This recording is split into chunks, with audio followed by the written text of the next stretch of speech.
बड़ी खबर मध्य प्रदेश के लाखों परिवारों के लिए साल 2026 का मार्च और अप्रैल महीना जिंदगी बदल देने वाला साबित होने जा रहा है। अगर आप या आपके घर में कोई व्यक्ति सरकारी आवास योजना का इंतजार कर रहा था तो आज की जानकारी आपके लिए बेहद जरूरी है। 2 साल से लोग पूछ रहे थे कि सूची कब आएगी, नाम कब दिखेगा, पैसा कब मिलेगा, योजना बंद तो नहीं हो गई।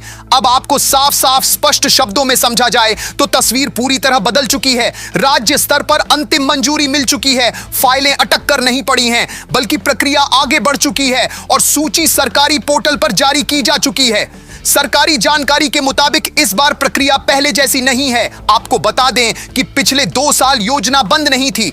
बहुत से लोगों ने अफवाहें सुनी कि योजना खत्म हो गई, पैसा नहीं है, सरकार ने रोक लगा दी है, लेकिन अंदर ही अंदर लाभार्थियों का डाटा जांचा जा रहा था, नामों की सफाई हो रही थी। जो लोग पात्र नहीं थे उन्हें अलग किया जा रहा था, जो सही थे उन्हें सुरक्षित रखा जा रहा था। अब मैं आपको साधारण शब्दों में बताऊंगा। ठीक है, सरकार ने पहले यह देखा कि किसके पास सच में रहने लायक पक्का घर नहीं है, कौन मिट्टी की दीवारों में रह रहा है, कौन टीन की छत के नीचे बरसात झेल रहा है, कौन खपरेल के सहारे जिंदगी काट रहा है, और जिनके पास पहले से मजबूत पक्का मकान है, ऐसे लोगों को इस सूची से दूर रखा गया है।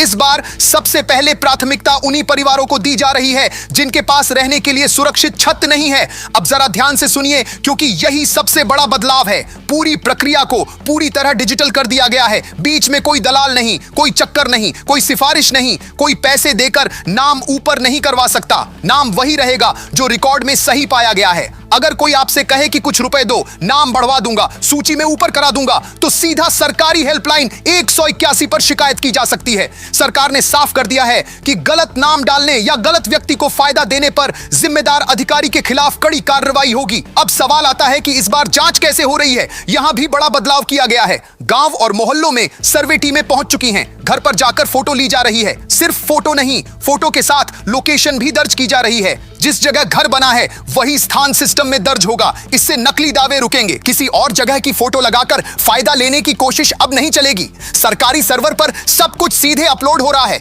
ऊपर तक रिपोर्ट जा रही है। आपको बता दें कि रोजाना स्तर पर समीक्षा हो रही है और प्रगति देखी जा रही है। अब अगर आपका नाम सूची में है तो क्या सिर्फ नाम आ जाना काफी है? नहीं, यहां पर एक और जरूरी बात समझ लीजिए। बैंक खाता आधार से जुड़ा होना चाहिए, डायरेक्ट ट्रांसफर चालू होना चाहिए, केवाईसी अपडेट होना चाहिए, खाता चालू स्थिति में होना चाहिए। अगर खाता बंद पड़ा है या आधार लिंक नहीं है तो पैसा वापस जा सकता है, और अगर पैसा वापस गया तो फिर इंतजार बढ़ सकता है। सरकार की प्राथमिकता ऐसे खातों को दी जा रही है जो पहले से सक्रिय हैं, खासकर जनधन खाते जल्दी प्रक्रिया में आ रहे हैं। अब बात करते हैं पैसे की पहली किस्त की।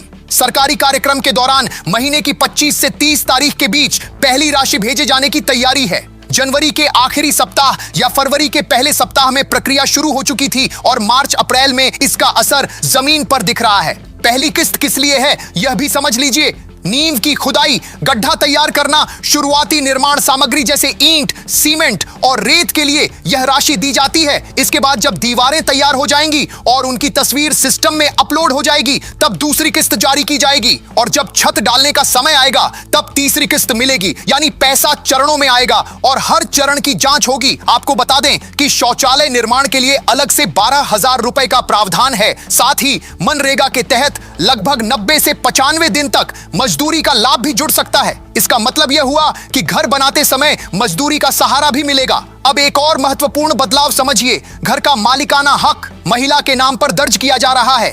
नाम पट्टिका हो या दस्तावेज, प्राथमिकता महिला को दी जा रही है। इससे परिवार में सुरक्षा और स्थिरता दोनों बढ़ती हैं।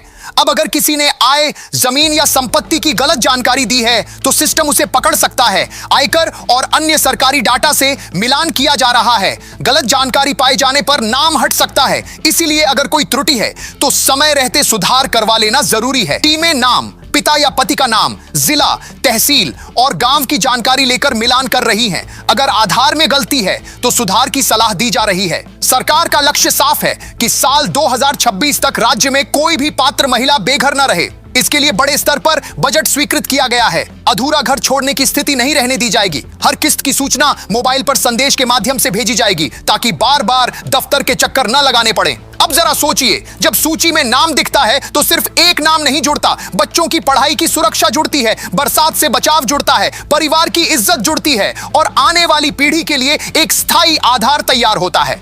अब जरा एक पल रुककर अपने घर की स्थिति के बारे में सोचिए। अगर आपके नाम सूची में आ चुका है तो अगला कदम क्या है, और अगर अभी तक स्पष्ट नहीं हुआ है तो क्या करना चाहिए। सरकारी जानकारी के मुताबिक इस बार सिर्फ कागजों पर नाम चढ़ जाना ही काफी नहीं माना जा रहा है। प्रक्रिया जमीन पर दिखनी चाहिए। इसलिए मार्च और अप्रैल 2026 में सबसे ज्यादा जोर फील्ड वेरिफिकेशन पर दिया जा रहा है।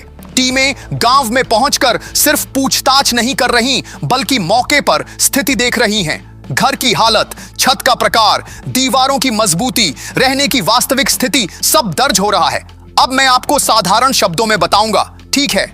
अगर कोई व्यक्ति पहले से पक्के मकान में रह रहा है और फिर भी योजना का लाभ लेने की कोशिश करेगा तो सिस्टम उसे पकड़ सकता है, क्योंकि अब रिकॉर्ड सिर्फ एक विभाग में नहीं है। जमीन का विवरण, आय की जानकारी, संपत्ति का ब्यौरा अलग अलग सरकारी डाटा से मिलान किया जा रहा है। यानी पहले जो बातें छुप जाती थीं, अब छुपाना आसान नहीं है। आपको बता दें कि कलेक्टर स्तर पर साफ निर्देश जारी किए गए हैं कि पात्र व्यक्ति को समय पर पहली किस्त मिले।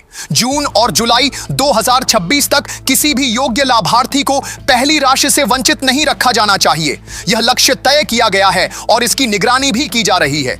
अब सबसे जरूरी बात समझिए, पहली किस्त आने के बाद काम तुरंत शुरू करना जरूरी है, क्योंकि आगे की किस्त उसी प्रगति पर निर्भर करेगी।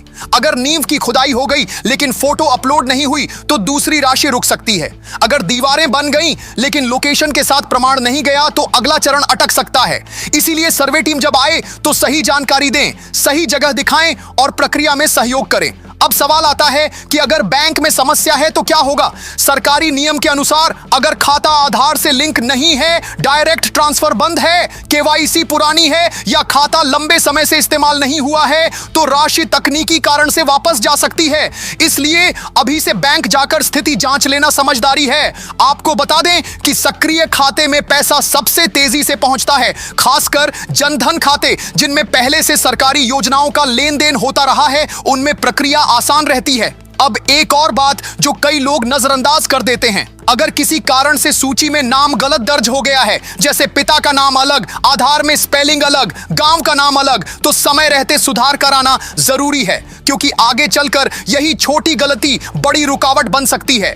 टीमें मिलान के दौरान ऐसे मामलों की पहचान कर रही हैं और सुधार का मौका दे रही हैं। सरकार ने यह भी स्पष्ट किया है कि अगर किसी अधिकारी ने जानबूझकर गलत नाम शामिल किया या पात्र व्यक्ति को हटाया तो उसके खिलाफ कठोर कार्रवाई होगी। यह सिर्फ घोषणा नहीं है, बल्कि जिम्मेदारी तय की जा रही है। अब जरा योजना के आर्थिक पक्ष को समझिए।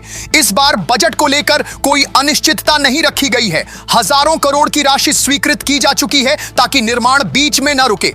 पहली किस्त नींव और शुरुआती निर्माण के लिए है, दूसरी किस्त तब जब दीवारें खड़ी हो जाएं, तीसरी किस्त छत डालने के समय। इसके अलावा शौचालय निर्माण के लिए अलग सहायता और मनरेगा के तहत मजदूरी का लाभ, यानी एक तरफ घर की संरचना और दूसरी तरफ मेहनताना का सहारा। अब आप खुद सोचिए, अगर निर्माण सही गति से चलता रहा तो कुछ ही